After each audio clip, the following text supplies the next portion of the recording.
এই তীব্র গরমে মানুষের জনজীবন অতিষ্ঠ হয়ে উঠেছে। এই গরমে শিশুরা বড়দের তুলনায় শরীরের তাপমাত্রা নিয়ন্ত্রণ করতে পারে না, মানে শিশুরা বড়দের তুলনায় আরও বেশি ঝুঁকিপূর্ণ। তো সেজন্য শিশুদের প্রতি বড়দেরই, পরিবারের বড় যারা, তাদেরকে বিশেষভাবে খেয়াল রাখতে হবে।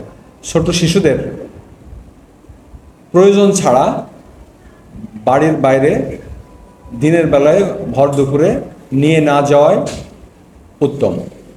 শিশুদের পর্যাপ্ত তরল খাবার বেশি বেশি দিতে হবে, পানি বেশি বেশি করে খাওয়াতে হবে। মৌসুমি ফল, বিশেষ করে যেসব ফলে জলীয় অংশ বেশি আছে, যেমন তরমুজ, শশা ইত্যাদি, এইসব ফলগুলা বাচ্চাদেরকে বেশি বেশি খাওয়াতে হবে।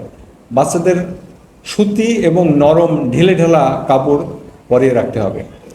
বাচ্চারা ঘেমে গেলে ঘাম তাড়াতাড়ি মুছিয়ে দিতে হবে এবং বাচ্চাকে ঘরের মধ্যে তুলনামূলক যেখানে ঠান্ডা বেশি সেই জায়গাতে রাখার চেষ্টা করতে হবে। আর যদি বাচ্চা কোনো কারণে অসুস্থ হয়ে পড়ে, দ্রুত নিকটবর্তী ডাক্তারের বা নিকটবর্তী হাসপাতালে গিয়ে পরামর্শ নিতে হবে। এই সময় বাচ্চাদের পাতলা পায়খানাও বেশি হচ্ছে। পাতলা পায়খানা বেশি হলে বেশি বেশি খাবার, স্যালাইন খাওয়ানো শুরু করতে হবে এবং দ্রুত